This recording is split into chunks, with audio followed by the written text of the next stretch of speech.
దేవునికి మహిమ కలుగును గాక.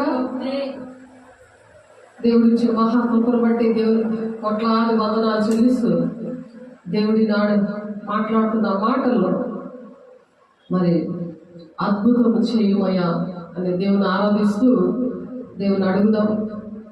ఎందుకంటే యెహోవా మందిరంలో నాటబడిన వారు ఏ విధంగా ఉంటారో దేవుడు ఈరోజు మనకు నేర్పిస్తున్నారు. కాబట్టి ప్రతి ఒక్కరు హృదయంలో నిరంతరంగా దేవుని మాటలు ఫలించులాగన దేవుని ఆరాధిద్దాము.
దేవునికి మహిమ కలుగును గాక.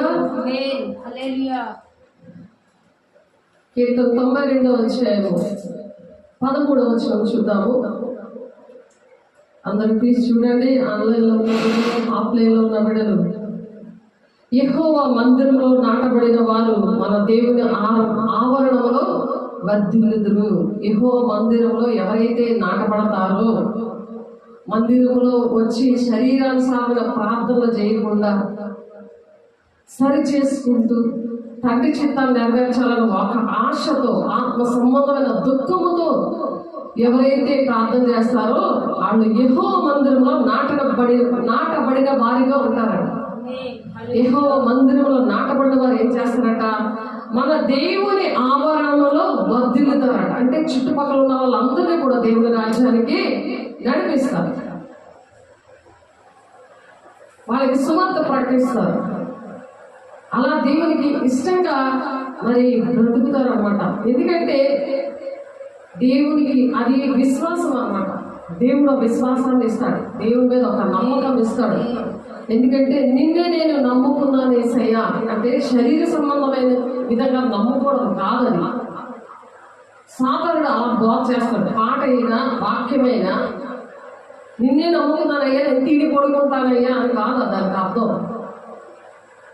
మొదటి నీతిని రాజ్యాలు వెతకండి అంటున్నాడు ఆయన. మొదట ఫస్ట్ వెతికేది ఏంటంటే నువ్వు నీతిగా ఉండాలి, నువ్వు సరి చేసుకోవాలి. అప్పుడు యెహోవా మందిరంలో నాటబడిన దేవుని బిడ్డగా ఉంటావు. అప్పుడు ఏమవుతారు? దేవుని ఆవరణలో వర్ధిల్లుతారు. అంటే అప్పుడు దేవుడు నీకు శారీరకంగా, ఆత్మీయంగా, ఆర్థికంగా దేవుడు ఆశీర్వదిస్తాడు. ఇవేమీ అడగకుండా నన్ను దీవించు ప్రభా, నన్ను ఆశీర్వించు ప్రభా, వాళ్ళు దీవించు ప్రభా, వీళ్ళు దీవించు ప్రభా అని 109వ కీర్తన 6వ వచనంలో సాతానుడు భక్తిహీనత ఎవరిలో అయితే వస్తుందో అటువంటి ప్రార్థన ఆటోమేటిక్గా సాతానుడే నీ పక్కన నిలబడి ప్రార్థన చేయిస్తాడు.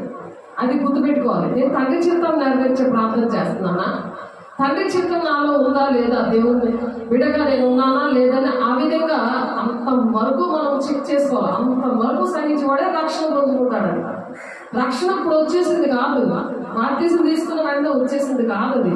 అది కాపాడుకోవడం మనం చనిపోయే వరకు, దేవుడు వచ్చే వరకు కూడా ఆ రక్షణని కాపాడుకోవాలి. దేవుడు ఇచ్చిన బాప్తిసము మరి వేసే శరీరము రక్తము తీసుకున్నామంటే పరిశుద్ధాత్మ వరం పొందుకుంటారు. బాప్తిసం తీసుకున్న వాళ్ళు అపోస్తలులు 2:38 ప్రకారం అటువంటి సేవకుల దగ్గర తీసుకున్నప్పుడు శరీరానుసారమైన బోధ సాధారణంగా వినిపిస్తూ ఉంటాడు. అక్కడ బాప్తిసం తీసుకుంటే మాత్రం వాళ్ళలో దుష్టుడిని ఎంతసేపు ఆత్మానుసారమైన దుఃఖం ఉండదు, శరీరానుసారమైన దుఃఖమే వాళ్ళు ఉంటారు.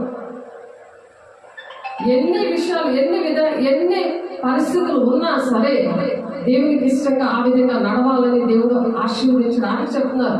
అలాగే కీర్తనలో 9వ అధ్యాయం 10వ వచనంలో యెహోవా నిన్ను ఆశ్రయించే వారిని నీవు విడిచిపెట్టి వాడు కాదు అంటున్నాడు. యెహోవా నిన్ను ఆశ్రయించే వారిని, దేవుడిని ఎవరైతే ఆశ్రయిస్తారో వాళ్ళని దేవుడు విడిచిపెట్టాడు. విడిచిపెట్టేస్తే నీకు బెంగ ఉంటారు. నన్ను ఎలా దీవించు, అలా దీవించు, అలా దీవించు, ఏడ దీవించు అని చెప్తావు. అర్థమవుతుందా? అలా చెప్తావు.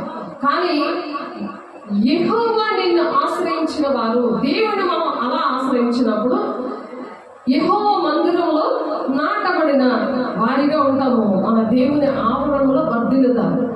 మన దేవుని ఆవరణం అంటే ఏంటి? మన దేహమే దేవుని ఆలయంగా తయారవుతుంది. మన స్థానిక సంఘంలో ప్రార్థన చేసినప్పుడు అనుదినము తప్పక కూడుకోండి అన్నది వాక్యం. అపోస్తలులు 2వ అధ్యాయము లాస్ట్ వచనంలో అనుదినము తప్పక కూడుకోండి. ఏక మనసుతో దేవుడు తప్పక కూడుకోమంటాడు. అందుకే చర్చిలో కాబట్టి అలా కూడుకున్నప్పుడు దేవుడు ఆలయంగా తయారవుతున్నాడు. వాళ్ళ చుట్టుపక్కల ఉన్న వారు ఇంట్లో వాళ్ళే కావచ్చు, బయటే కావచ్చు, ఉద్యోగంకి వెళ్ళవచ్చు, బయటకు వెళ్ళినా సరే నీ దగ్గర నీ చుట్టూ నువ్వు ఆలయంగా అక్కడ నిలబడతావు కదా, నీ చుట్టుపక్కల ఉన్న వాళ్ళందరూ రక్షించబడతారు. వాళ్ళందరూ కూడా నీ వెలుగు ద్వారా ప్రకాశించబడతారు. నువ్వు ఎక్కడికి వెళ్ళినా సరే ఖాళీగా ఉన్న దుకాణానికి వెళ్తే అక్కడ 3 మంది జనాలు వచ్చేస్తుంటారు. ఎందుకు? అది ఆశీర్వాదకరమైన ఆలయంగా దేవుడు నిన్ను నన్ను తీసుకెళ్తున్నప్పుడు ఆ విధంగా మనం దీవించబడాలని దేవుడు ఆశపడుతుంటే చిన్న చిన్న ఆటల కోసం ఈ భూలోకంలో ఉన్నవి అవి మనకు మనం చనిపోతాం అంతా వస్తాయా? అది శాశ్వతమైనది కాదు కదా. శాశ్వతమైనది దేవుని రాజ్యం, దేవుని పట్టణం, వాగ్దాన పట్టణం. దేవుడు ఇచ్చిన వాగ్దానాలు నెరవేర్చబడాలని, ఏదైనా నేను చెయ్యాలి అనే ఒక ఆశ ఉండాలి. అదే అద్భుతం చేయమయ్యా నా జీవితంలో అని దేవుణ్ణి అడగాలి. ఆయనే చెయ్యాలి. మనం మనకి దేవునికి అడ్డుగా ఏ సాతాను ఉన్నాడో, ఏ పాపమో, ఏ దోషమో, ఏ అతిక్రమమో, ఏ అక్రమమో అడ్డుగా ఉందో నన్ను పరిశోధించు ప్రభా, నేను సరి చేసుకుంటానయ్యా అని రాత్రి పగలు ప్రతి క్షణము అడగవలసిన విషయాలు ఇవి. అప్పుడు నేను వచ్చి పాపముల గురించి, నీతిని గురించి నిన్ను ఒప్పింప చేస్తాను అంటున్నాడు. పరిశుద్ధాత్మ దేవుడు సహాయం చేస్తాడు. పరిశుద్ధాత్మ దేవుడు, అందుకే దేవుడు భూలోకాలు పంపించాడు. నేను వెళ్ళనేలా మీకు ప్రయోజనం లేదు అన్నాడు. అందుకే ఆరోపణం అవుతూ 40 రోజులు దేవుడు పలికిన మాటని నీకు సహాయం చేయడానికి నేను పరిశుద్ధాత్మ దేవుడిని మీకు ఇస్తున్నాను.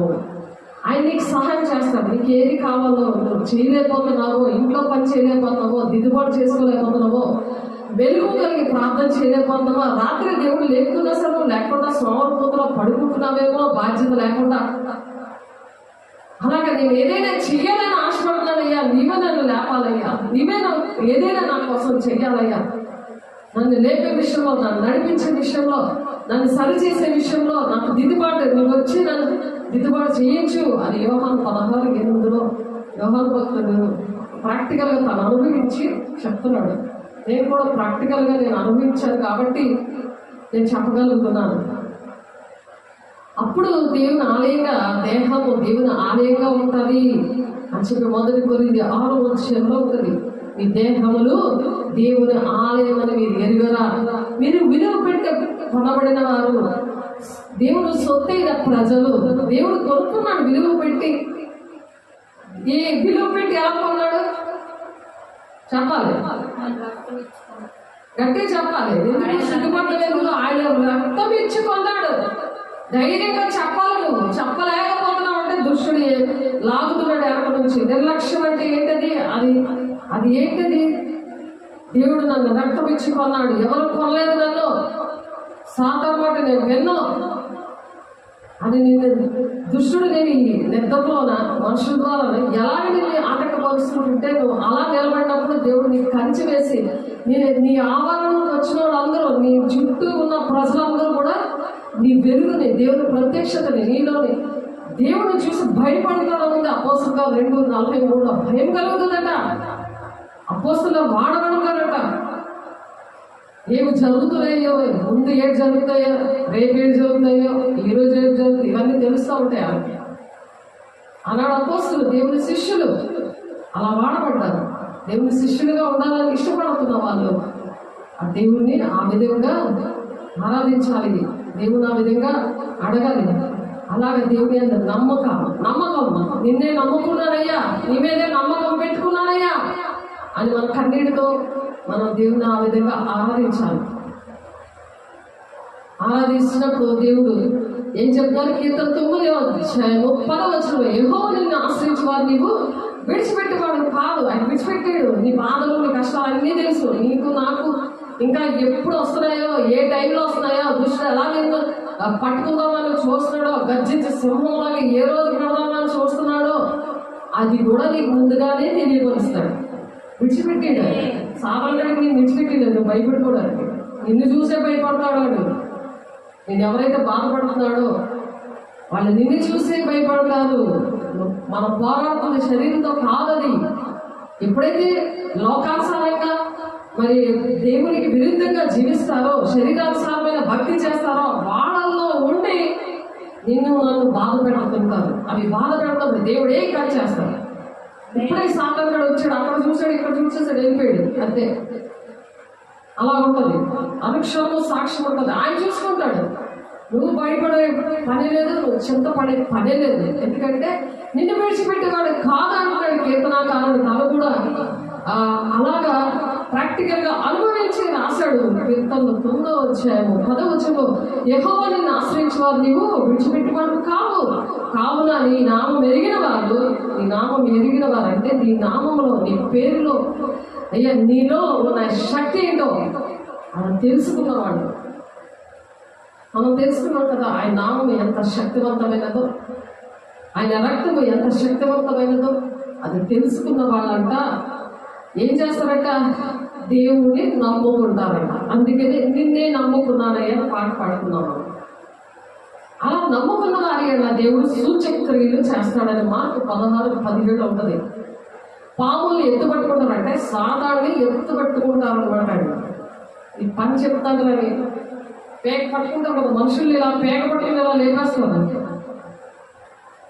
సైతాన్ కూడా వాళ్ళకి ఎత్తి లేపుతున్నాడు కదా. వాళ్ళు సైతాన్ ఉండగానే వాళ్ళు గోడైజం చేసి అలాగే బలహీనంగా ఉన్న వాళ్ళు అలాగే ఎత్తు పట్టుకుంటారు. అలాగే వాళ్ళు సాధారణ బలమైన వాడు కదా దేవుడు. అలాగే సాతాన్ని ఇలాగా పాముల్ని ఎత్తి పట్టుకుంటారు. అబద్ధాలు ఆడిన వాళ్ళని ఎత్తి పట్టుకుంటారు. వాళ్ళు భయం వేస్తుంది. 2 నాలుగులు ఉంటాయి, లోపల ఒక మాట బయట ఒక మాట. అబద్ధాలు, మాయ, మోసము అనుక్షణం వాళ్ళకి చేస్తున్న వాళ్ళకి పాములు కనబడతాయి. శరీరానుసారమైన భక్తి చేస్తున్న వాళ్ళు పాములు కనబడతాయి. నేను మధురపడి అంతే ఒక ఆమెకి అలాగే మైదానంలో తన వాక్యం చక్కగా వెళ్తుంది, ఆరాధన చేస్తుంది. మరి అక్కడ బ్రాంచ్ ఇచ్చాడు దేవుడు. ఆ వింటున్నందుకు ఒక మైదానం ప్లేస్. ఆ పాము ఏంటంటే అది ఎటు వెళ్ళలేక చాలా ఇబ్బంది పడిపోతుంది. అంటే ఆ వాక్యం ఒంటిలోకి వెళ్ళడం లేదు. దేవుని ఆజ్ఞలు పాటిస్తున్నప్పుడు అది అలాగా కొన్ని రోజులు చచ్చిపోతుంది. లేకపోతే ఆ పామే పెద్ద కొండ శిలువలాగా తయారవుతుంది. మనిషిలో ఉంటుంది, అది మనిషిని నరకాన్ని పట్టిపోతుంది. ఆదాము హవ్వల పాపంలో నడిపించింది కదా, దేశం ప్రపంచం అంతటి కూడా శాపంగా చేసింది కదా, నేల శపించబడిందని దేవుడు చెప్తున్నారు కదా. అప్పుడు కడపటి ఆదాముగా వేసి వచ్చి ప్రాణం పెట్టాడు. చూడండి, మనం దేవుడి మాట వినకపోతే ఎలా ఉంటుందో. దేహము దేవుని ఆలయంలో ఉందా లేదని అందుకే చెక్ చేసుకోవాలి. అలా నమ్మకం ఉంచుకోవాలట. కావున నీ నామం ఎరిగిన వారు నిన్ను నమ్ముకుంటారు అని చెప్తాను. సియోను వాసి అంటే కొండ మీద దేవుడు ఒకసారి నన్ను చూపించాడు. మార్గానికి బెన్నికి కొండ మీద, సియోను కొండ మీద నేను ఉన్నాను. అక్కడ మంచి పెద్ద చర్చ్ ఉన్నది, పక్కన ప్లేస్ కూడా. నువ్వు కొనుక్కో బెన్ని అని నేను చెప్తుంటే తను ఇష్టపడట్లేదు. తన వాక్యం కూడా ఇష్టపడదు. అందుకే అంటే ఇది కఠినమైన మాట అన్నట్టుగా ఉంటుంది వాక్యం. ఇంజెక్షన్ కఠినంగా ఉంటుంది, కానీ అది ఆ ఇంజెక్షన్ మీద వెంటనే రిలాక్స్ వస్తుంది కదా. ఏ మందు ఉన్నా సరే, ఏదైనా జంపు పెట్టి కత్తి కానీ లేకపోతే ఏదైనా రేకి కానీ గుచ్చుకుంటే టెట్నస్ ఇప్పించుకోవాలి. చాలా నొప్పి చేస్తుంది. లేకపోతే ఇచ్చుకోకపోతే ఏమవుతుంది, సెప్టిక్ అయిపోతుంది. అలాగే వాక్యం కూడా నీకు నొప్పి కలిగించవచ్చు, కానీ అది సాధారణ నీకు నొప్పి కలిగేలా చేస్తుంది.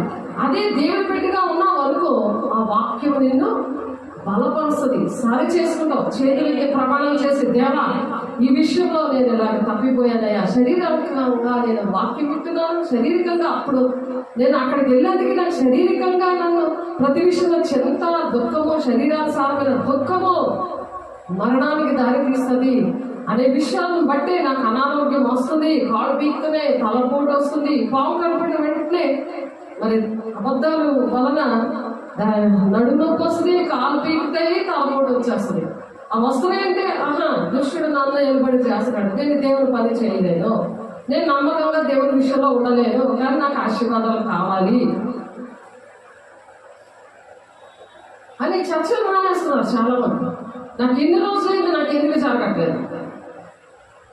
సాతాను కూడా అద్భుత కార్యాలు, ఆశ్చర్యకార్యాలు చేస్తారని వాక్యం చెప్తుంది. మొదటి దశలోనికే పత్రిక 2వ అధ్యాయములో ఉంటుంది. అది 4వ వచనంలో, 9వ వచనంలో, 12వ వచనంలో మోసపోచ్చు ఆత్మకి అప్పచెప్పేస్తాడట. భక్తికి అనుకూలమైన భక్తికి అటువంటి దానికి అప్పచెప్పేస్తాడట. అనుకూలమైన కట్టర్లు అనుసరించే వారిగా వాళ్ళు చేస్తాడు అంటున్నాడు. అద్భుత కార్యాలు చేస్తాడట. 9వ వచనంలో ఉంటుంది. కానీ ఏమి లాభం? పరిశుద్ధ పట్టణంలో మనం పాలు పెట్టలేము కదా, యుగగాలు దేవునితో ఉండలేము కదా. అదే వాగ్దానం, దేవుడు ఇచ్చిన వాగ్దానం. కాబట్టి ఏదైనా దేవా నువ్వే చెయ్యాలయ్యా, నన్ను మార్చండి నువ్వే. నేనైతే ఇష్టపడుతున్నాను, కానీ నాకు ఇలాంటి పరిస్థితి ఉంది. కాబట్టి శరీరానుసారమైన నియమం నుండి నన్ను విడిపించు. ఆత్మానుసారమైన నియమము, జీవం ఇచ్చే ఆత్మీయ నియమము శరీర సంబంధమైన నియమం నుండి విడిపిస్తుంది అని ఉంది రోమా 8:2. ఏదైతే చేయకూడదని అనుకుంటున్నానో అదే నేను చేస్తున్నానంటే నాలో పాప మరణముల నియమము నిలుబడి చేస్తున్నాను. పౌలు గారు బాధపడుతుంటాడు. ఇట్టి మరణం నుండి నన్ను ఎవరు విడిపిస్తారని బాధపడుతుంటే దేవుడు జీవం ఇచ్చే ఆత్మ యొక్క నియమం పెడతాడు. అది శరీర సంబంధమైన నియమాన్ని నుండి విడిపిస్తుందట. ఇది దేవుడిని అడగాలి, నువ్వే ఏదైనా చేయాలి. నేను చేయకూడదు అనుకుంటున్న పనే నేను చేస్తున్నా. లేకుంటే లెగలేకపోతుంది ఆమె. ప్రార్థన చేయడానికి దేవుడు లేకుంటుంటే లెగలేకపోతుంది. సాతాను బిజీగా పెట్టేస్తున్నాడు.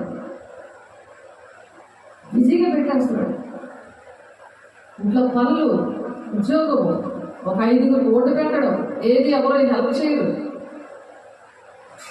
చేసిన వాళ్ళు కూడా సరుకులు చేసుకోవడం, ఇలాంటివి ఇంట్లోనే ఉంటాయి.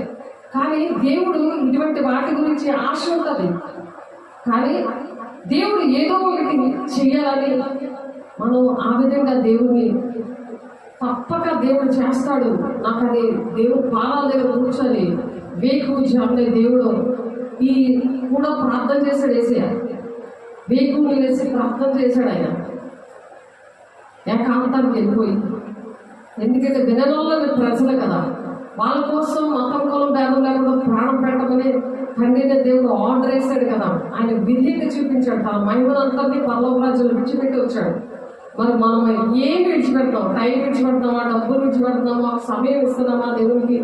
అవి మనం ఆలోచించుకోవాలి. అప్పుడే దేవుని రాజ్యాన్ని మనం వెళ్తాం. తప్పక చేస్తామని మరి దేవుని దగ్గర చేతులెత్తి దేవుణ్ణి అడుగుతూ ఉండాలి. ఆయన మీదే దృష్టి పెట్టుకోవాలి. ఎవరిని అడగకూడదు. దేవా నాకు సహాయం చేయలేను. విధవరాలు ఎలా గోదాడింది, అన్యాయస్తుడైన న్యాయాధిపతి దగ్గరికి వెళ్ళి, వాడు అన్యాయస్తుడు, ఆ లాయరు అన్యాయస్తుడు, న్యాయాధిపతి అయినా సరే మాటికి ఎడతగక వెళ్ళి ఆమె నాకు న్యాయం చెయ్యండి అని అడిగినప్పుడు ఎలాగైతే న్యాయం చేశాడు, వాడే న్యాయం చేసినప్పుడు మరి జీవం గల దేవుడు, తండ్రిన దేవుడు, ప్రాణం పెట్టిన దేవుని యొక్క కుమారుడు మన కోసం తండ్రి కుడిపార్శ్వని విజ్ఞాపన చేస్తున్నాడు. ఆయన పరిశుద్ధాత్మ దేవుడు సహాయం చేస్తున్నాడు. తండ్రి సింహాసనం మీద కూర్చున్నాడు. తండ్రి పక్కన మరి కుడిపార్శ్వన తండ్రి చిత్రాన్ని నెరవేర్చి యేసయ్య కూర్చున్నాడు. పరిశుద్ధాత్మ దేవుడు మనకి సహాయకరంగా భూలోకంలో పెట్టాడు. ఆయన తండ్రి చిత్రాన్ని ఎవరైతే నెరవేర్చి ఎలాగైతే అనేకమైన శ్రమల కూడా మరి యేసయ్య వెళ్ళాడో, లూకా 24:26 క్రీస్తు ఈనాడు శ్రమపడి తన మహిమలో ప్రవేశించిన అగత్యము కదా అని వారితో చెప్పాడు. అంటే ఆయన కూడా అనేకమైన శ్రమలు పడి ఆయన వెళ్ళాడు దేవుని రాజ్యానికి. ఆ వాగ్దానాలు అందుకున్నాడు ఆయన. తెలిసిందా? అలాగా దేవుడు మనకిచ్చాడు. నిందలు వస్తాయి, అవమానాలు వస్తాయి. అందుకే కొండ మీద ప్రసంగము దర్శనం ద్వారా ఇక్కడ చూపించాడు. అరుణకాంతి దర్శనం ద్వారా ఏం చూపించాడు? యేసయ్య బోధ చేస్తున్నాడు. నిందలు అవమానాలు సహించుకుంటాట. నీ రెక్కల నీడలో నేను ఆశ్రయించాలి. దేవుని రెక్కల దగ్గర కూర్చొని మనం ఆశ్రయించాలి. దేవుడు ఇచ్చిన వాగ్దానం ఏంటి? దేవుని రాజ్యం వెళ్ళడం. దేవుడు వాక్యం వినేవాడు. ఆడలాగా దొరి చేస్తుంటాడు. టైం అయిపోతుంది, పద పద పద పద అంటాడు.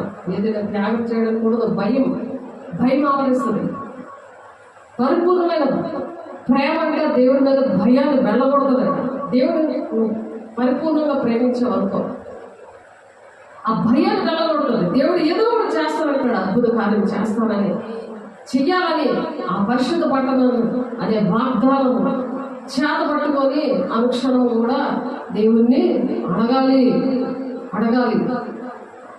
అలాగా శిష్యులు శిష్యులతో దేవుడు ఒక మాట చెప్తున్నాడు. ఆ వాగ్దాన పట్టణానికి, పరలోక రాజ్యానికి ఎలా వెళ్ళాలి అంటే, శిష్యులు మనసులను దృఢపరిచి విశ్వాసముందు నిలకడగా ఉండవలనని చెప్తాడు. విశ్వాసముందు నిలకడగా ఉండు అని చెప్తున్నాడు శిష్యులతో. అపోస్తలుల కార్యం 14:22 ఉంది, శిష్యులు మనసులని దృఢపరచాడట. అలాగే మనం కూడా ప్రతి ఒక్క బిడ్డని మనసుని కూడా దృఢపరచాలి. ఎందుకంటే విశ్వాసం లేకుండా దేవుడికి ఇష్టడేమిటో అసాధ్యం అని దేవుని బిడ్డలు అక్కడ భక్తికరమైన బిడ్డలు. అపోస్తలుల కార్యము 14:22 శిష్యుల మనసులను దృఢపరిచి విశ్వాసము నిలకడగా ఉండవాలని అనేక శ్రమలను అనుభవించి మనము దేవుని రాజ్యంలో ప్రవేశించాలంట. నీకు దేవుని రాజ్యంలో ప్రవేశించాలని ఉందా? అనేకమైన శ్రమలు అనుభవించే వెళ్ళాలి. పుట్టినే వెళ్ళిపోవడానికి కుదరదు. కాబట్టి అనేక శ్రమలను అనుసరించి మనము దేవుని రాజ్యంలో ప్రవేశించాలని వారిని హెచ్చరించాడు. నువ్వు హెచ్చరిక చేయకపోతే ఆ ప్రాణానికి నువ్వే ఉత్తరవాదిగా అంటున్నాడు. మరి నువ్వు హెచ్చరిక పొందుకుంటే ఇతరులు కూడా హెచ్చరిక చేసేటట్టుగా దేవుడు నిలబడతాడు. హెచ్చరిక 3:18 ఉంటుంది, నువ్వు హెచ్చరిక చేయకుండా ఆ ప్రాణానికి నువ్వే ఉత్తరవాది. మనం హెచ్చరిక చేయాలి. ప్రేమగా చెప్పేస్తే దేవుడి రాజ్యానికి వెళ్ళరు. సర్లేము నీ అంతకు నీ బతుకు వెళ్ళిపోతానికి వెళ్ళిపో, నీ ఇష్టం అని అంటే దేవుడి పొద్దున నన్ను ఉత్తరవాదిగా చెప్తాడు. దేవుడు అతడు మహిమనంతా విడిచిపెట్టి వస్తాడు. పెంట లాంటి మనుషులు మనం దేవుడి కోసం ఏదైనా త్యాగం చేయాలి కదా. ఆయన అద్భుత కార్యం చేయాలని అడుగుతూ ఒక త్యాగం వద్ద సమయము, డబ్బులు, మనకున్న శక్తి, బలము, మనుషుల్ని పక్కన పెట్టి దేవుడి దగ్గర కూర్చోవాలి కదా. అస్తమాటికి కూర్చోవడం కుదరదు కదా. ఆలోచించాడు. అందుకని శిష్యులు మనసులో అంటే దృఢపరిచాడు. హెబ్రీయులు 11 ఏమాట ఉంది? విశ్వాసం లేకుండా దేవునికి ఇష్టమే ఉంది, అసాధ్యం. ప్రార్థనలు వెళ్తే అలాంటప్పుడు దేవునికి ఇష్టంగా లేకపోతే ప్రార్థనలు దేవునాజ్ఞలు పాటిస్తాము. ఎంత దేవుని సన్నిధిలో కూర్చున్నా నువ్వు బహుగా ప్రార్థన చేసిన వినను అంటున్నాడు. యెషయా 1:15 నా చేతులు కప్పుకుంటున్నాను, ఇలా కప్పేసుకుంటున్నాడట నిన్ను చూడకుండా. అలా నన్ను చూడకపోతే, ప్రార్థన వినకపోతే ఎలాగా? ఎందుకు చూడట్లేదు? నీ చేతులు రక్తంతో నిండి కడుక్కో, శుద్ధి చేసుకో అని చెప్తున్నది. రండి మనం వివాదం తీర్చుకుందాం. మీ పాపములు రక్తం వల్ల ఎవరివైనా కెంపు వల్లే ఆ ఎవరివైనా సరే హిమములా తెల్లగా చేస్తానంటాడు. అక్కడ కూర్చోవాలా లేదా? ఆయనతో వివాదం చేసుకోవడం అంటే నేను భక్తి చేస్తున్నాను కానీ దేవా నాకు ఈ పాములు ఎందుకు కనబడతాయి? ఆ పాము విలువలు ఆడిపోతుంది, ఇక చావడం దగ్గర అవుతుంది, దానికి బలహీనం అయిపోతుంది. అది ఎటల్లో ఎలాగ అయిపోతుంది అంట. అది దేవుని బిడ్డలతో ఉంటే శరీర సంబంధమైన వాక్యాలు, శరీర సంబంధమైన మాటలు, శరీర సంబంధమైన బోధ విడిచిపెట్టి ఆత్మ సంబంధమైన బోధ వింటే ఆత్మ సంబంధమైన ప్రార్థన వస్తుంది. నువ్వు దేవుని చిత్తాన్ని, తండ్రి చిత్తాన్ని నెరవేర్చి ఇక్కడ శిష్యుని ఆ విధంగా విశ్వాసంలో బలపరచాడంట. ఆయన దృఢపరచాడంట. ఎందుకంటే మీరు పాములు ఎత్తు పట్టుకుంటారు, ఎవరి మీద రోగుల మీద నువ్వు చేతులు ఉంచితే ఆమె స్వస్థత పొందుకుంటారు. విషకరమైన ఎవరు ఇచ్చినా నువ్వు ఏమి ఆ విషయం నీ ఒంట్లోకి ఎక్కదు, నీకేమీ జరగదు. కొత్త భాషలు మీరు మాట్లాడతారు. మరి మేడగదిలో అగ్ని జ్వాల వంటి ఆత్మ వచ్చినప్పుడు 50వ రోజు పెంతుకొస్తుంది దినముల్లో 10 రోజుల ఉపవాసం ఉన్నప్పుడు, ఇప్పుడు ఉండక్కర్లేదు, అంచు దినంలో అందరి మీద ఆత్మను కుమ్మరిస్తానంటున్నాడు. అంచు దినాలు కదా, దేవుడు ప్రేమించి ఆ కృపను ఇచ్చాడు, పరిశుద్ధాత్మ దేవుడు ఇచ్చాడు. అంత ఈజీగా ఒప్పుకోవచ్చు, అంత ఈజీగా ఒప్పుకోలే విడిచిపెడితే చాలు. నేను ఇంకా చెయ్యనయ్యా, నీకోసం బ్రతుకుతానయ్యా, నేను ఒక తీర్మానం చేసుకుంటున్నాను, నీకోసం నేను నిన్నే నమ్ముకున్నానయ్యా, నువ్వే నాకు ఏదైనా చెయ్యాలయ్యా, ఆ పాపంలో కింద చేసే ఆత్మ నా మీద కొమ్మరించేయ్యా అని అనుక్షణం చేతులెత్తి ప్రమాణం చెయ్యాలి. ఆ వాక్యమైన ఖడ్గము ఆపరేషన్ చేసినప్పుడు నొప్పి వస్తుంది. వాక్యమైన ఖడ్గము మిమ్మల్ని సరిచేస్తుంది, నన్ను సరిచేస్తుంది. నాకైతే మరి కఠినమైన తీర్పు ఉంటుంది. కాబట్టి ఒక భయముతో దేవుడు మాటలు మనం చెప్పాలి, ఉపదేశించాలి. లేకపోతే మరి కఠినమైన తీర్పు అనేది యాకోబు 3:1 జీవగ్రంథంలో పేరు ఉన్నదని మరి ప్రకటన 22:18-19 ఉన్నాయి. తెలుగులో వస్తాయి కానీ జీవగ్రంథంలో పేరు ఉండదు. మరి మన భయంతో దేవుని మాటలు వినాలి కదా. ఆ వాగ్దాన భూమికి మనం చేరాలంటే నీ వాగ్దానంలో మనం చేతి పట్టుకొని దేవుని అడగాలి. దేవా క్షమం చేయాలి, నీకు నాకు అడ్డంగా ఉన్న గోడని విరగొట్టిన ఆయన యెషయా 59:1-2 ప్రకారం అతిక్రమం దాచిపెట్టబడి వర్ధిల్లడు, ఒప్పుకొని విడిచిపెట్టబడి కనికరం పొందుకుంటాడు అంటాడు. అలా మనం సరి చేసుకుంటూ అపోస్తులు 2:42 ప్రకారము మనం పరిశుద్ధంగా ఉండి అలా విశ్వాసం ద్వారా స్థిరపడాలంట. శిష్యుల మనస్సులను దృఢపరిచి విశ్వాసము నిలకడగా ఉండవాలని అనేక శ్రమలు అనుభవించి పరలోక రాజ్యంలో ప్రవేశించవలనని వాళ్ళని హెచ్చరించడానికి. నువ్వు దీవించబడతావు, నువ్వు ఆశీర్వదించబడతావు, నువ్వు సంతోషంగా ఉంటావు అని చెప్పలేదు. అనేక శ్రమలు అనుభవించాలంటే ఏంటి ఉండాలి? విశ్వాసం ఉండాలి. ఆ విశ్వాసంతో దేవుని వెంబడించాలి. మరి యేసయ్య కూడా అలాగే కదా, మరి శ్రమలో పొందుకనే కదా ఆయన ఉపవాసం ఉన్నాడు. మరి వేకుని లేచి ప్రార్థన చేశారు. అలా ప్రార్థన చేసినప్పుడు దేవుని శక్తిని పొందుతున్నాడు. మన వాళ్ళ రక్షణ కోసం ఆయన ప్రాణం అర్పించాడు. మనం కూడా ప్రాణం పెట్ట బద్దులమే ఉన్నాము అని చెప్తున్నాడు. ఇది కఠినమైన మాట అనుకుని చాలా మంది వెళ్ళిపోయారు. తెలుసు కదా మీకు, యోహాను 6:60 మీరు చదివితే ఉంటుంది. కాబట్టి దేవుని యొక్క సంపూర్ణంగా ఉండాలి. ఆ సగం లోకం, సగం శరీరం, అసలు సగం దేవుడు అన్నీ కావాలంటే కుదరదు. ఇస్తాడు దేవుడు, అందరినీ ఇస్తాడు. ఎప్పుడు దేవుడు మాట విన్నప్పుడు. మరియు ప్రతి సంఘంలో వారికి పెద్దలను ఏర్పరిచి ఉపవాసం ఉండి ప్రార్థన చేసి వారు నమ్మిన ప్రభువులకు వారిని అప్పగించాడు. ప్రతి సంఘంలో కూడా పెద్దలను ఏర్పాటు చేశాడు, సంఘాలకు స్తంభాలుగా. కాబట్టి అటువంటి బలిపీఠం దగ్గర పరిచర్య చేసేవారు. సంఘంలో స్తంభం అంటే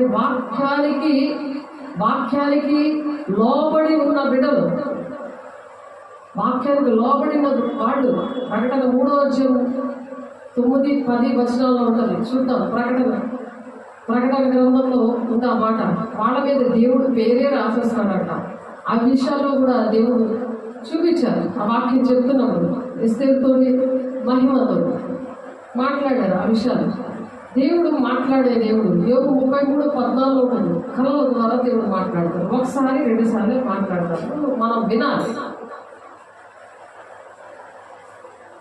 నీవు ఎలాగ ఉపదేశం పొందినవో, ఎలాగ వింటివో జ్ఞాపకము చేసుకొని దాన్ని గైకొనొచ్చు మారు మనసు పొందము. నీవు జాగరూకుడవై ఉన్నది ఎడల నేను దొంగ వరకు వచ్చేదను, ఏ గడియ నీ మీదకి వచ్చేదనో నీకు తెలియదు. అందుకనే మనం పరిశుద్ధంగా ఉండాలి.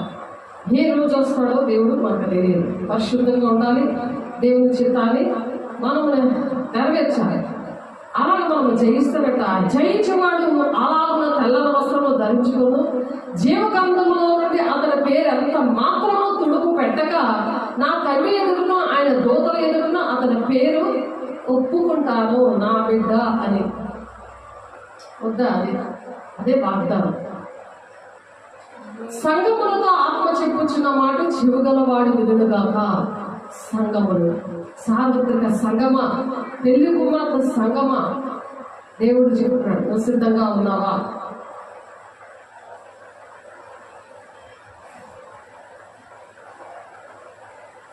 పదవచ్చు. ప్రకటన 3:10. నీవు నా ఓర్పు విషయమై వాక్యములో గైకొంటివి గనక ఓర్చుకుంటున్నావా? వాక్యాన్ని గైకొంటున్నావా? కఠినమైన మాటకి వెళ్ళిపోతున్నావా? చూడండి, కఠినమైన మాటకి వెళ్ళిపోతున్నారు చాలా మంది.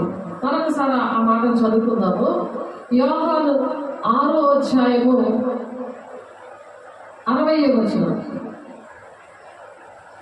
ఎలా ఉన్నామో మనం చెక్ చేసుకోవాలి. అనుక్షణం ఆయన శిష్యుల్లో అనేకులు ఈ మాట విని ఇది కఠినమైన మాట, ఇది ఎవడు వినగలడు అని చెప్పుకునేది.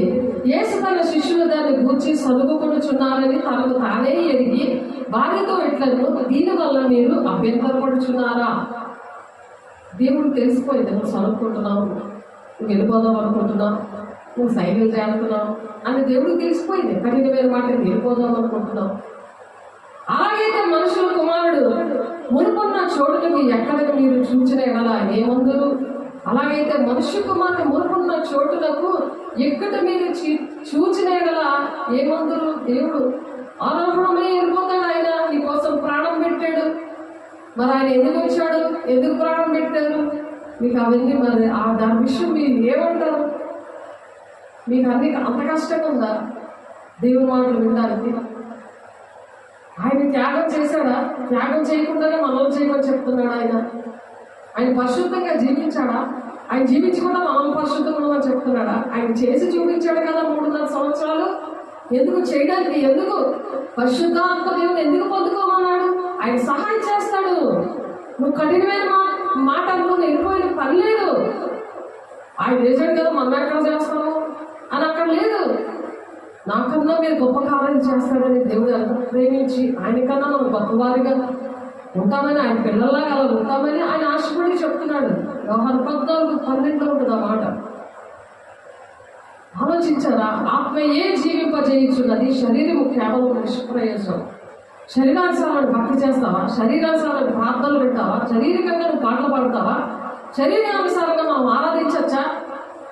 అలా అర్థం చేసుకోవచ్చా? సాతాను గారు నీతో అలాగ ఆరాధించేస్తున్నాడు. ఎందుకంటే ఆయనకు తెలుసు ఆయనకి ఎలాగ ఆరాధించాడో, ఎలా ప్రార్థన చేశాడో, ఎలాంటి ఆలోచనలు పెట్టుకున్నాడో. దేవుడు నాకు పని తగిలిస్తే నీలో దూరిపోయాడు. నీకు అర్థం అవ్వట్లేదా? దేవుడు బిడ్డ చాలా ఆలోచించు. దేవుడిని ప్రేమించి, నన్ను ప్రేమించి దేవుడు చెప్తున్నారు, ఆత్మీయే జీవింపజేయుచున్నది, శరీరము కేవలం నిష్ప్రయోజనము. నేను మీతో చెప్పి ఉన్న మాటలు ఆత్మయు జీవమునై ఉన్నాయి. కానీ మీరు విశ్వసించిన వారు కొందరు ఉన్నారు, విశ్వసించలేని వాళ్ళు కొందరు ఉన్నారు. మీలో కొంతమంది విశ్వసిస్తున్నారు, కానీ విశ్వసించని వారు కొందరు ఉన్నారు అంటున్నాడు అని బాధపడుతున్నాడు. ఇక్కడ వాక్య విషయంలో ఓర్పుతో మీరు విశ్వసించండి అంటున్నాడు. ఇక్కడ ప్రకటన 3:10 నీవు నా ఓర్పు విషయమైన వాక్యములు గైకొంటివి గనుక. వాక్యాలు గైకొనాలి, వినడం కాదు. ఇక్కడ వాక్య ప్రకారం నడవాలి. నడిస్తే లాభం ఏంటి? భూ నివాసులు శోధించకు లోకమంతటి మీదకి రాబో శోధన కాలంలో నిన్ను నేను కాపాడుతాను. సునామీ వస్తుంది, భూకంపం వస్తుంది, నిన్ను కాపాడుతాడంట దేవుడు. అది చూపించాడు. అర్థమవుతుందా? లేచి నిలబడి నేను నిన్ను కాపాడుతాను అంటున్నాడు. దేవుడు నిన్ను కాపాడాలంటే ఇప్పుడు అమెరికాలో సునామీ వచ్చింది కదా, మన ఆంధ్రలో హుదూద్ తుఫాన్ వచ్చింది కదా. రేకుల షెడ్లో నేను అప్పుడు పనిచేసేదాన్ని ఆరాధన చర్చలో. అస్సలు చెక్కు చదవలేదు. తోటపాలెంలో గ్రూప్ హౌస్లో ఉన్నాను. అది ఆల్రెడీ బేటలు పెట్టేసుకొని ఉన్నది. ఇసుక ఎక్కువ పెట్టేసి సిమెంట్ తక్కువ తోటి కట్టబడిన బిల్డింగ్ అస్సలు పడలేదు. ఆలోచించాడు. అది మరి హిస్టరీకి చూపించారు, మహిమకు చూపించారు. ప్రవాహంలాగా ఆ హుదూద్ తుఫానికి కొట్టుకుపోతుంది. కానీ చర్చి మాత్రం చర్చిలో ప్రార్థన జరుగుతుందంట, చర్చి కొట్టుకుపోవట్లేదట. చూపించారు దేవుడు. ఎందుకంటే భక్తి తండ్రి చిత్తం నెరవేర్చేట్టు ఉందా లేదా, అపోస్తుల బోధ అని దేవుడు బలపరచడానికి నాకు నా శిష్యుడికి దేవుడు అపోస్తుల పరిచయం ఇచ్చి ఆ విధంగా దేవుడు బలపరిచాడు. సాక్ష్యం ఏం చేస్తుంది? నిన్ను నన్ను బలపరుస్తుంది. అది మంచం కింద కొంచెం కింద పెట్టేది కాదు, దీప స్తంభం మీద పెట్టమంటున్నాడు. అందుకే ఈ పరిచయం ఇచ్చారు, ఆన్లైన్ పరిచయం.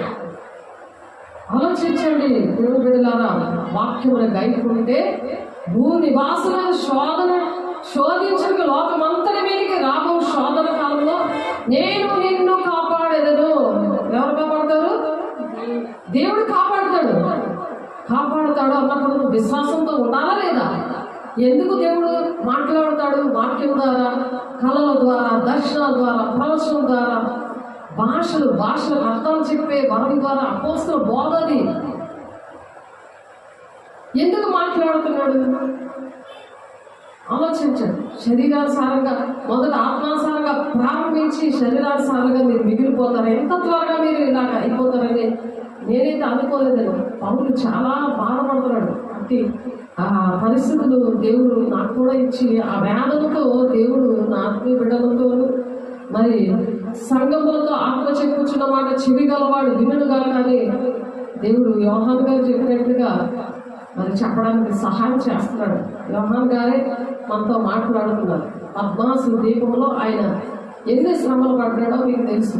చంపేయడానికి చెరలో వేసేస్తే, నూనెలోని కడాయిలో వేసినా సరే ఆయన చనిపోకపోతే దేవుడి కోసం అటువంటి శక్తిని ఇస్తాడు. ఏదైనా నువ్వే చెయ్యాలని ఆయన ఏడ్చాడు. అలాగే అద్భుతం చేశాడు.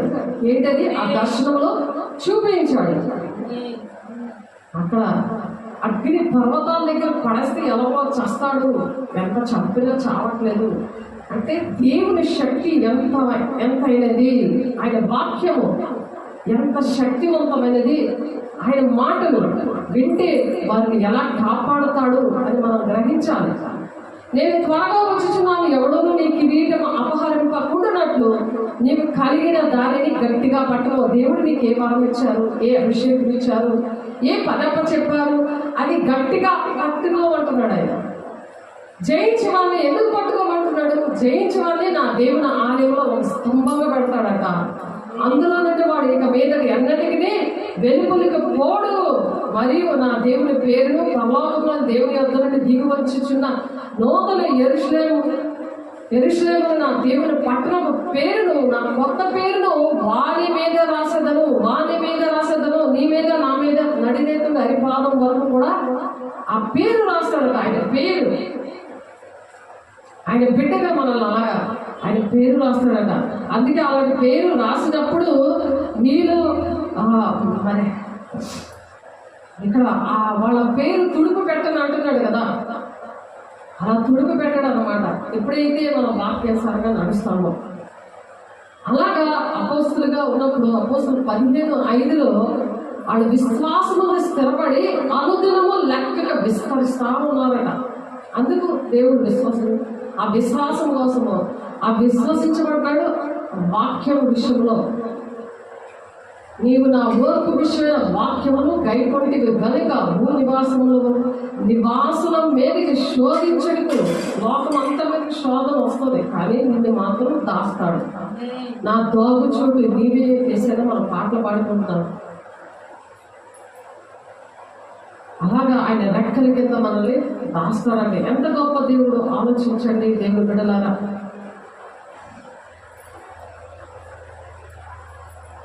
అందుకే మీలో విశ్వసించిన వారు కొందరు ఉన్నారు, వారితో చెప్పాను, విశ్వసించిన వారు ఎవరో తను అప్పగింపబోవాడు ఎవడో మొదటి నుండి యేసునికి తెలుసు. ఆనాడు ఇశ్రాయేలీయులు ఎలాగైతే తెలుసో, నువ్వు బల్లారాన్ని తీసుకుంటున్నా నువ్వే దేవుడు అప్పగించేస్తావని దేవుడికి తెలుసు. నువ్వెవరో నాకు తెలియదు అనేసాడు దేవుడు. అక్కడ పేతురు పరిశుద్ధాత్మ లేనప్పుడు, పరిశుద్ధాత్మ పొందుకోలేదు. నువ్వు పొందుకోకపోతే నీ పరిస్థితి అలా ఉండదు. దేవుడు ఎవరో తెలియనట్టుగా ఉంటావు, కానీ అన్ని కావాలని ప్రార్థనలు చేస్తావు, సాధన చేయిస్తాడు. అవన్నీ ఆడ నడిపింపులో వెళ్ళిపోతావు. ఆ విశ్వాసం అనేది లేకపోతే శోధన వచ్చినప్పుడు నేను దాయుడు.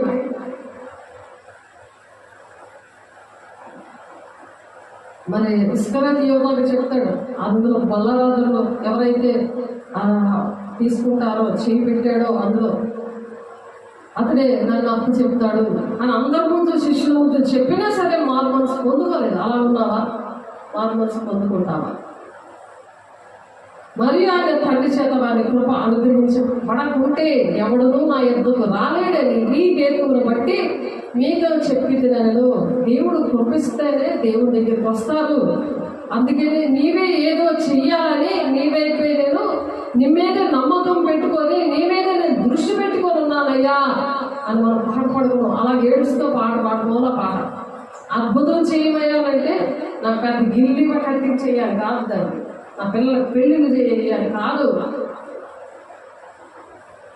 అది కాదు అద్భుతం చేయడం, నన్ను ఆశీర్వదించి నన్ను కోటీశ్వరాలు చేయి, మంచి భారీ, ఇది కాదు. ఈ ప్రార్థనలు ఎక్కువ చేస్తున్నారు. దేవునికి ఇష్టం లేదు. దేవుని బిడ్డ, నువ్వు శరీర సంబంధం ఉంటే నేను మరణం ఏర్పాటు చేస్తుంది, నీకు దాని ముందు అనారోగ్యం ఏర్పాటు చేస్తుందంటే అప్పుడే నువ్వు సర్దుకోవాలా. మరణం ఏర్పాటు చేస్తుంది, అనారోగ్యం వచ్చింది, డాక్టర్లు ఎందుకు పుట్టించాడు అని అంటది మళ్ళీ ఆ సాతానే. నువ్వు ఆ మాటలు వేసుకొని ప్రార్థన చేస్తావని నీకోసమే పుట్టించాడు దేవుడు, ఆ జ్ఞానం ఇచ్చాడు. ఆ డాక్టర్లు ఎందుకు పుట్టించాడంటే పేషెంట్లకు అందరినీ కూడా శాశ్వతమైన డాక్టర్ని పరిచయం చేస్తారని. ఎప్పుడైతే నువ్వు సరి చేసుకుంటావో బీపీ ఉండదు, నీకు షుగర్ ఉండదు. మా ఆయనకి అలాగే బీపీ లేకుండా దేవుడు సహాయం చేశాడు. సంవత్సరం గారు ఆయన కూడా షుగర్ లేకుండా సహాయం చేశాడు. షుగర్ వెళ్ళిపోయింది కళ్ళని, ఆ షుగర్ చీకటి పాస్ పోసుకుంటూ ఒక ఆడ మనిషి నగ్నంగా ఉండి అది వెళ్ళిపోతుంటే అది పాస్ పోసుకుని వెళ్ళిపోతుంది, పెద్ద గుట్టలాగా వైట్గా తయారైపోయింది. అది వెళ్ళిపోయింది అంటే షుగర్ పోయింది. అది తెలిసిందా? 180 - 120 బీపీ, నరాలు పేరిపోతాయేమో అలాంటి బీపీ. నాకు పెళ్లి కాకముందు అతని సాక్ష్యం. నాకు పెళ్ళి అయిన తర్వాత మరి ప్రార్థన నేను చేసినప్పుడు దేవుడు మరి ఆ విగ్రహాల నుండి, మరి ఆ చెడు వ్యసనాల నుండి అన్నిటిని విడిపించి సల్మాన్ నా సువార్త పని చేయి అని దేవుడు స్వరం ద్వారా మాట్లాడాడు. దేవుడు ప్రత్యక్షంగా చూశాడు. ఎందుకంటే అది చీకట్లని అలా నాకు తెలిసింది, ఇదేదో కథ కాదు. పరిశుద్ధాత్మ దేవుడు వచ్చినప్పుడు మీరు శక్తిమంతులు అవుతారు, యోదయ సమరయ దేశంలో అంతటా మీరు సాక్షులే ఉంటారని చెప్పాడు. కాబట్టి పరిశుద్ధాత్మ దేవుడే మనల్ని సాక్షిగా నిలబడతారు. అది దాచుకుంటారు, సాక్ష్యం పాడు చేసుకుంటారు. పాడు చేసుకొని కూడా సాక్ష్యం చెప్తారు. పాడు చేసుకోకూడదు, అంత మంచి సాక్ష్యాన్ని పాడు చేసుకోకూడదు. చాలా మందికి తెలియదు కదా ఈ విషయాలు. మరి నిన్ను నన్ను ప్రేమించేటువంటి సాక్ష్యం ఇచ్చినటువంటి సాక్ష్యం పాడు చేసుకోకూడదు. ఆ సాక్ష్యమనే వెలుగుతో అటువంటి వాళ్ళని రక్షించడానికి దేవుని తండ్రి చిత్తమై ఉంది. ఆ చిత్తం నెరవేర్చకపోతే, తండ్రి చిత్తం నెరవేర్చకపోతే దేవుని రాజ్యంలో ప్రవేశం లేదు. అక్రమం చేయకుండా మీరు ఎవరు నాకు తెలియదు అంటాడు. ఆయన నామం యూజ్ చేసుకొని అద్భుతకారాలు, ఆశ్చర్యకాలు, మాత్కారాలు నేను చేయలేదంటే మీరు ఎవరో నాకు తెలియదు అంటున్నాడు. సరి చేసుకోవాలి, వాక్యం అనుసరించి జీవించి అప్పుడు మళ్ళీ సాక్ష్యం అనేది సరి చేసుకోవాలి, సాక్ష్యాన్ని మళ్ళీ నిలబెట్టుకోవాలి. మరియు ఆయన తండ్రి చేత వారిని కృప అనుగ్రహించబడకపోతే, కృప అనమాట, అనుగ్రహించబడకపోతే ఎవడనో నా యుద్ధకు రాలేడని ఈ హేతువును బట్టి మీతో చెబుతున్నాను అంటున్నాడు ఆయన. అప్పటి నుండి ఆయన శిష్యులు అనేకులు వెనకతీసి మరి ఎన్నడూ ఆయన వెంబడించలేదు. చూసావా ఇలా మాటలు నచ్చవు. అందుకనే ఈ మాటలు చెప్తుంటుంటే ఎప్పుడు కూడా వెంబడించలేదని, ఇంక ఎన్నడూ కూడా ఎవరాడు. అప్పటి నుండి ఆయన శిష్యులు అనేకులు ఎందుకు చూపించారు? మత్తయి సువార్త 5వ అధ్యాయంలో యేసయ్యని చూపించారు కదా. యేసయ్య అనేకులకి బోధ చేస్తున్నాడు కదా. అక్కడ చిన్నపిల్లలు లాంటి మనసు మీరు కలిగి ఉండండి, చిన్నపిల్లలు నా దగ్గర రానివ్వండి అన్నాడు. అలాంటి హృదయం ఉండాలి. అందరూ అక్కడ ప్రార్థనకు వచ్చారు. 3 రోజులు ప్రార్థనకి అందరూ స్నాక్స్, రొట్టెలు, చేపలు ఇలాంటివన్నీ తెచ్చుకున్నారు. కానీ ఒక చిన్న బిడ్డ మాత్రం ఎవరి దగ్గరైనా ఏదైనా ఉందా అని అడిగితే రెండు చేపలు 5 రొట్టెలు నా దగ్గర ఉన్నాయి యేసయ్య అని వెళ్ళాడు. అది నీకు దర్శనం వచ్చింది. మరి ఇప్పుడు వరకు ఎందుకు రావట్లేదు? ఎప్పుడు ఇలా టైం చూసుకొని ఉండడం ఏంటి? అది దెయ్యం పనులది. అలాగా వాళ్ళు ఎప్పుడు రావడం మానేశారండి. ఇంకా ఆ రోజు నుండి కూడా రావడం మానేశారంట వాళ్ళు. అనేకమైన 12 మంది 12 గంపలు ఎత్తారు. 12,000 గంపలు ఎత్తారు. 5,000 మంది తిన్నారు. పురుషులు మాత్రం 5,000 ఉంటారు. పిల్లలు మరి భార్య కలిపితే ఇంకెంతమంది ఉంటారు? అంతమంది వెళ్ళిపోయారు. ఇక్కడ 66 వచనం ఉంది. అప్పటి నుండి ఆయన శిష్యుల్లో అనేకులు వెనుక తీసి మరి ఎన్నడూ ఆయన వెంబడింపలేదంట. వెంబడించకపోతే తండ్రి చిత్తం నెరవేర్చాడు కదా. మనం చెప్పాలి అలాగే. ఆ 2 చేపలు 5 రొట్టెల్ని తండ్రి వైపు చూసి దాన్ని ఆశీర్వదించి 5,000 మందికి ఆయన వడ్డించాడు. మరి మనం కూడా దానికన్నా గొప్ప కార్యాలు చేస్తాం అని చెప్తున్నాడు కదా. ఆయన మాట వింటే ఎందుకు వినట్లేదు? ఎందుకు అవిశ్వాసము? నాకు అది పోతుంది, ఇది పోతుంది, ఇది అయిపోతుంది, అది అయిపోతుంది, ఎందుకు భయం? సాధారణ పెడుతుంటే నువ్వు ఊగిపోతున్నావు, ఊరుకున్నా టైం చూసుకొని. అది దేవుడి లక్షణాలు, దెయ్యం లక్షణాలు. దిద్దుబాటు చేయట్లేదు వాక్యం వస్తుంటే. అప్పటి నుండి ఆయన శిష్యులు అనేకులు వెనక తీసి మరి ఎన్నడూ ఆయన్ని వెంబడించలేదు. వెంబడించకపోతే ఎవరికి నష్టం? ఎవరికి నష్టం? దేవుడు వాగ్దాన భూమికి వెళ్తారా? అందుకే అద్భుతం చేయమంటున్నాడు దేవుడు. అద్భుత కార్యం. ఎందుకంటే ఆయన తండ్రి చేత వానికి కృప అనుగ్రహింపకుంటే, అంటే ఆ కృప ఎవరికి విస్తరిస్తుంది? దేవుని మాట విన్న వాడికి కృప విస్తరిస్తుంది. మనం త్యాగం చేసుకుని మన విషయంలో ఆయన పట్టించుకుంటాడు. మనకి ఏ నిందలు ఉన్నాయి, ఏ అవమానాలు ఉన్నాయి, ఏ పరిస్థితులు ఉన్నాయి, అవన్నిటి విషయంలో మనకి కృప ఇస్తాడు. ఆ కృపను బట్టి ఆయన మనం వదిలేస్తారు, మనల్ని ఏమి పట్టించుకోరు. అక్కడ మనం లేటుగా వెళ్ళినా సరే, మనం అక్కడ పని చేయకపోయినా సరే, మనం బాధ పెట్టకుండా మనల్ని కాపాడతాడు. దాన్ని కృప. మరి ఆయన తండ్రి చేత వాళ్ళకి కృప అనుగ్రహించబడకుంటే, అంటే మనకు దేవుడు అనుగ్రహించాలంటే మనం ఏం చేయాలి? ఆయన మాట వినాలి. ఈ కఠినమైన మాట అని వదిలేసి వెళ్ళిపోవడం కాదు ఇది. దేవుడు బిడ్డ వదిలేస్తే మనకు దేవుడు వాగ్దానం ఉండదు. అద్భుత కార్యం చేస్తాడు ఆయన మన జీవితాల్లో. మనం చేయలేం, మన వల్ల అవ్వదు. ఎన్ని సంవత్సరాలు ఉపవాసాలు ఉంటున్నారు. ఆయన మాట వినకుండా ఉపవాసం ఉంటే ఏం లాభం? దేవుని ఆజ్ఞలు పాటిస్తున్నారు, చర్చికి వెళ్ళి వచ్చేస్తున్నారు. దండం పెట్టుకొని వచ్చేసింది కాదు. తండ్రి చిత్తం ఏంటో తెలుసుకోవాలి, దేవుని దగ్గర గడపాలి, ఆత్మ సంబంధమైనవే వెతకాలి. త్వరలో పైన వాటి అంటే మీరు మనసు పెట్టుకోండి. భూ సంబంధమైన వాటి మీద మీరు మనసు పెట్టుకోవద్దంటే, అంత మీద మనసు వెళ్తుందంటే సాతాను లాగేస్తున్నాడు అనమాట, గ్యాలం వేసి. ఆలోచించాలి. 10వ తరగతి చదువుతున్నాం, వెంటనే లాగేస్తే ఎల్కేజీకి వచ్చేస్తాం. మరి ఇంకేం గుర్తుండదు. చాలా మంది పిల్లలు చదువు లేక, ఉద్యోగాలు లేక, భక్తి తెలియక సెల్ ఫోన్ బానిసైపోయింది. పెద్దోళ్ళ వరకు, చంటి పిల్లల దగ్గర నుంచి ముసలోళ్ళ వరకు సెల్ ఫోన్ బానిసైపోవడానికి కారణం ఇదే. శరీరానుసారమైన నియమం. దేవుడు మాటలు వినరు. ఆడియో బైబిల్ ఇచ్చిన వెన్నులు చూడడానికి ఇష్టపడదు. దేవుడు వాక్యం వస్తున్నా సరే అది కన్నం పడిపోతుందంట. ఆల్రెడీ ఇదే 1500 పెట్టి ఇయర్ ఫోన్లు ఉంటాయి కదా, చెవులో పెట్టుకున్నాం, అవి పెట్టుకుని ఉన్నాడు అతను. నేను వాక్యం వింటుంటే చెవులు కన్నపడిపోతున్నాయి. సైతాన్ గడు ఎలా పెట్టేస్తున్నాడు చూసారా? ఇదంతా భయంకరమది. దేవుడు మాట వింటే కన్నపడిపోతుందా? సైతాన్ గడు మాట నీకు శాంతిగా ఉన్నాయా? ఎంజాయ్ చేస్తున్నావా? టిక్టాక్లు మన దేశంలో ఏంటంటే జరిగిపోతున్నాయో నీకు ఎందుకని? అసలైన వార్తలు ఎక్కడ ఉన్నాయి కదా. వాగ్దాన భూమికి రావాలి. నాకు అది ఇష్టం అంటున్నాడు. మళ్ళీ వివరించి చెప్తుంటే నాకు అది ఇష్టం. సైతాన్ ఎంత బలమిచ్చాడు. మళ్ళీ మీటింగ్స్కి వెళ్ళి వచ్చి, నిన్న ఈ 3 రోజులు మీటింగ్స్కి వెళ్ళి వచ్చి ఆ వాక్యం ఎందుకు అక్కడ భోజనాలు తినేసి వచ్చిడాక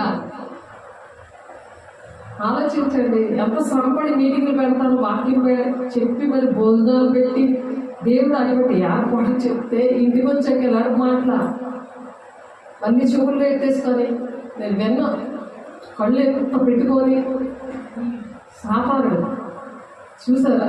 ఆయన కృప అనుగ్రహించాలి. ఆయన కృప అనుగ్రహించాలంటే నువ్వు దేవుని ఆజ్ఞలు పాటించాలి. దేవుని ఆరాధించే కన్నీరుతో, దేవా నాలో ఏదైనా ఉందేమో పరిశీలించి పరిశోధించయ్యా, నీకు ఇష్టం లేని ఏవైనా ఉన్నాయి నా అనుక్షణం మనం దేవుని దగ్గర పోజాడితే అప్పుడు దేవుడు, ఇది దేవుడు దెయ్యం రెండింటికి పోరాటం అన్నమాట. దేవుని ఆత్మకి, శరీరానుసారమైన ఆ మనసుకి, ఆత్మానుసారమైన మనసుకి పోరాటం. వాడు వేగ దేవుడు పని చేస్తున్నాడు, వాడి పని చేస్తున్నాడు. సాతానుడు బాగా సువార్త చేస్తున్నాడు. అది దేవుని బిడ్డలు చేయలేకపోతున్నారు, దేవుని బిడ్డలు దొరికిపోతున్నారు. అవుట్ అయిపోతున్నారు, బేగా ఒక భ్రమలో బ్రతుకుతున్నారు. మైండ్ అంతా మట్టిగా ఉంటుంది. ఒక చిన్న విషయం చెప్పాలంటే అది వివరించి గంటసేపు చెప్పాలి, బేగా అర్థం అవుతుంది, పిలిచిన బేగి వినబడదు. మట్టిగా చేసేస్తాడు సాతానుడు. వాడి వర్షంలో పెట్టేసుకుంటున్నాడు దేవుడు బిడ్డ. అని ఆలోచించు, అదేం తప్పలు కాదే, నేనేం తప్పు చూడట్లేదే అని సాతాను గడు ఇక్కడికి వచ్చి బోధ చేస్తుంటే మాట్లాడుతుంటాడు అనమాట. వ్యభిచారులారా, ఈ లోక స్నేహం దేవునితో వైరమని నేను ఎరగల, దేవునికి మీరు శత్రువులు. యాకోబు గారు చెప్తున్నారు 4:4 దేవుడికి నువ్వు శత్రువు అయిపోతే సాతానుడికి మిత్రుడు అయిపోతున్నావు. సాతానుడితో నువ్వు స్నేహం చేసేస్తున్నావు, వాడిని కౌగిలించుకొని పడుకుంటున్నావు. ఉళ్ళంతా నొప్పులు, ఉదయం వేసి మాతలు మింగాడు. మాతలు బాగా ఇచ్చాడు కదా, ఎందుకు డాక్టర్లు ఉన్నాడు. నువ్వు మాతలు మింగైనా దేవుని మాటలు వింటావు. నీకు భోజనం పెట్టేనా భోజనం చేసి చక్కగా మళ్ళీ ప్రార్థనకు లేచి దేవుని పశ్చాత్తాపడి సరి చేసుకుంటే కృపాసింహాసనం దగ్గర విమర్శించుకుంటూ వేసే శరీరం రక్తం తీసుకోమంటున్నాడు. నిన్న ఇంకొక ఆమె శాంతి దివ్య దర్శన దేవుడు ఆమె పేరు పెట్టారు. బాప్తిసం నుంచి సాతాను చెయ్య దేవుని చెయ్య కనిపించింది. అలాస ఏంది ఆమె సాతాను చెయ్యితో చేయగలిపింది. ఇది దేవుడు చెయ్య సాతాను చెయ్య రెండు ఇలా కలిసిపోయాయి. మళ్ళీ ఈ సాతాను చేతిని వేరేగా చేసి దేవుని చేతితో పెట్టి ఆ సాతాను చేతి తరంలో జరిగింది కదా. దేవునికి మహిమ కలుగును కాదు. వాక్యం మొదలవుంటే ఒకటి నేర్చుకుంటుంది. తన తల్లి అయితే మరి బాప్తిజం తీసుకున్నప్పుడు పొగల్లాగా 3 సార్లు బాప్తిజం తండ్రి కుమార పరిశుద్ధాత్మ 3 సార్లు కూర్చొని 3 సార్లు ఇలాగ సైతాను గడి కనపడ్డాడు ఆమెకి. ఆ మనోగతం తెరిచాడు. మరి కళ్ళలో మళ్ళీ కనిపించాడు. ఎందుకంటే దిద్దుబాటు చేయలేదు కదా. ఆమె అయితే ఒక శవంలా పడి ఉన్నది అన్న, శవంలా. ప్రేయర్ వాటర్ ఇల్లంతా చల్లుతున్నా, ప్రేయర్ లేసన్నా మెదులుతుందా, పాము ఎలాగైతే మెదులుతుందో మధురవాడ అమ్మాయి కనబడిన అలాగే మనిషి పాములో ఇలా కదులుతుంది కానీ లేగలేకపోలేదు. చూడండి, సాతానుడు 2 నాలుగుతో ఉంటాడు. అది కావాలి, ఇది కావాలి. అప్పుడు దేవుడు కృప ఎలా దొరుకుతుంది? కృప ఉంటేనే దొరికేదా? దేవుడు అనుగ్రహిస్తేనే కానీ. యోహనాను 6:65 ఉంది. మరియు ఆయన తండ్రి చేత వానికి కృప అనుగ్రహింపబడకుంటే ఎవడను నా యొద్దకు రాలేడని ఈ హేతువు చేతను బట్టి మీతో చెప్తాను. మన దగ్గర రావాలంటే దేవుడు కృప ఇవ్వాలి. ఇస్తేనే వాళ్ళు మన దగ్గర రాగలరు. దేవుడు బిడ్డల దగ్గరికి వస్తాడు. దేవుడు కన్ఫర్మ్ చేస్తున్నాడు. అందరూ వచ్చారు. 6 లక్షల జనాభా నడిపిస్తున్న నికోదేము పరిశుద్ధాత్మ దేవుడు ఉన్నాడన్న సంగతి అందుకే తెలియలేదు. కృప ఇవ్వలేదు. తండ్రి దగ్గర కృప అనుగ్రహించలేదు. మనకి దేవుడు ఆ కృపను బట్టి రక్షించుకున్నాడు. ఆ కృపను బట్టి ఇవి నేర్పిస్తున్నాడు. అనుదినము కూడా దేవుని మాటలు పట్టుకొని సరిచేసుకోవడానికి దేవుడు సహాయం చేస్తున్నాడు. పరిశుద్ధాత్మ దేవుడు. దేవుడికి మహిమ కలుగును గాక. ఎంత గొప్ప దేవుడు, శక్తిమంతుడు. ఆయన మాట్లాడకపోతే మనం బ్రతకలేము అని నిన్న పాట పాడుకున్నాం. కొన్ని మాటలు చెప్పుకున్నాం. అలాంటి అనుక్షణం ఆయనకు మనతో ఉన్నాడా లేదా అని మనం జ్ఞాపకం చేసుకోవాలి. మరి అలాగా జ్ఞాపకం చేసుకోకపోతే మరి ఎఫ్ఎస్సీ రాసిన పత్రిక 5:25-27 వధువు యొక్క పెళ్లి కుమారుడై వధువు అనేది మనము, పెళ్లి కుమారుడు దేవుడు. ఆయన రాకడకు మనము ఎదురు చూచే వారిగా మన కొరకు ఆయన స్థలము సిద్ధపరుస్తున్నాడు. కాబట్టి మరియు ఆయనతో మన సన్నిహిత వ్యక్తిగత ఐక్యత, మన ప్రాముఖ్యమైన సంబంధం అని మనం ఎంచుకోవాలి. అది యోహాను 14:2-3 ఉంది. అలాంటి సంబంధం దేవుడితో అందుకు ఉంచుకోవాలి. అందుకు వాక్యం అనే ఖడ్గము మన దగ్గర ఉండాలి. సర్వాంగ కవచం ఉండాలి. దేవునికి ఇష్టంగా అలా ఉండాలి. అప్పుడు యేసయ్య మరి నిరంతరం పనిచేస్తున్నా ఎలాగైతే ప్రవక్తగా, యాజకుడిగా, ఒక రాజుగా ఉన్నాడు, అలాగా పరిశుద్ధమైన జనాంగం, యాజక సమూహముగా, దేవుని సొత్తైన ప్రజలుగా మనల్ని వాడుకుంటాడు. అలా పరలోకంలో కూడా అలాగే వాడు ఉంటాడు. తండ్రి తనకి ఇచ్చిన వాక్యము ఆయన వారికి ఇచ్చాడు. ఆ వాక్యము దేవుడు ఇచ్చాడు దీనికోసమని. ఎప్పుడే ఆ వాగ్దానం నెరవేర్చాలి అంటే ఆ వాక్యం మనకి ఇచ్చాడు. యోహాను 17:8 ఉందన్నమాట. తండ్రి తన ఇచ్చిన వాక్యము మనకి ఇచ్చాడు. పాత నిబంధనలో సత్యమంతా కూడా మారు మనసు, మరి ప్రత్యేకంగా మారు మనసు ఎలా పొందుకోవాలన్నది మరి యోహాను 17:8లోని యోహాను 17వ వచనంలో ఉంది. మరి కాబట్టి ఆయనే దేవుని రాజ్యానికి వెళ్ళాలంటే ఆయన మార్గము సత్యము జీవమై ఉన్నాడు. కాబట్టి లూకా 24:44-45 వచనం ప్రకారం యోహాను 14:6 ప్రకారం మనం దీవించాలి, ఆశీర్వదించాలని సత్య స్వరూపి అయిన ఆత్మ క్రీస్తు పనిని కొనసాగించేలాగిన మనం ఏంటంటే యోహాను 14:17 ప్రకారము, యోహాను 16:7 ప్రకారము చేసే పని మరియు వ్యక్తి మీద ఆయన దృష్టి నిలిపినట్లుగా దేవుని యొక్క వాక్యము ఆత్మ దేవుడు వాళ్ళ ఉండి అలాగా మాట్లాడతాడంట. కాబట్టి అట్టి విధంగా ఉండాలని దేవుడు ఆశపడుతున్నారు. ఆ సత్యము క్రీస్తు ప్రజలను పరిశుద్ధపరుస్తుంది, అలాగా పరిశుద్ధపరుస్తుంది. మరి యోహాను 14:23లో ఆ వాక్యం ఏం చేస్తుందంటే సరి చేసుకున్నప్పుడు మనల్ని పరిశుద్ధపరుస్తుంది. ఎటువంటి పాపాలైనా దేవుడు ఆ విధంగా విడిపిస్తాడు. పరిచి పరిశుద్ధాత్మ పాపముల గురించి, నీతిని గురించి ఆ విధంగా ఒప్పింపజేస్తాడు. యోహాను 15:26లో మరి పరిశుద్ధాత్మ దేవుడు ఆ విధంగా ఆత్మ సంబంధమైన సాక్ష్యం ఇచ్చి మరి పరిశుద్ధపరిచి పాపములను ఒప్పింపచేసి యోహాను 16:8 ప్రకారం అట్టి విధంగా నడిపించాలని దేవుడు కోరుకుంటూ మనము ప్రార్థన చేసుకున్నాం. పరిశుద్ధ ప్రేమ గల దేవ, అభిషేకుడా, అద్భుతము చేయమయ్యా మా జీవితంలో. అది అయ్యా మాతో నాయన, అయ్యా ఎన్ని విషయాలు మీరు మాట్లాడారు నాయన. యెహోవా మందిరంలో నాటబడిన అయ్యా బిడలుగా ఉండి మరి ఆవరణంలో ఆయన ఆవరణంలో వర్ధిల్లుతారని మీరు మాట్లాడారు ప్రభా. ఆలయంలో ఎప్పుడైతే ఆత్మ సంబంధమైన ప్రార్థనలు వేసి బలులు, ప్రార్థన అంటే బలి అలాగా అర్పిస్తారు, అటువంటి వారు ఆయన వర్ధిల్లుతారు. శరీరంగా, ఆత్మీయంగా, ఆర్థికంగా వారు వర్ధిల్లుతారని చెప్పి మమ్మల్ని వర్ధిల్లింప చేయాలని, ఈ దేహమే దేవునికి ఆలయమే ఉన్నదని మీరు ఎరుగరా అని చెప్తున్నా ప్రభు.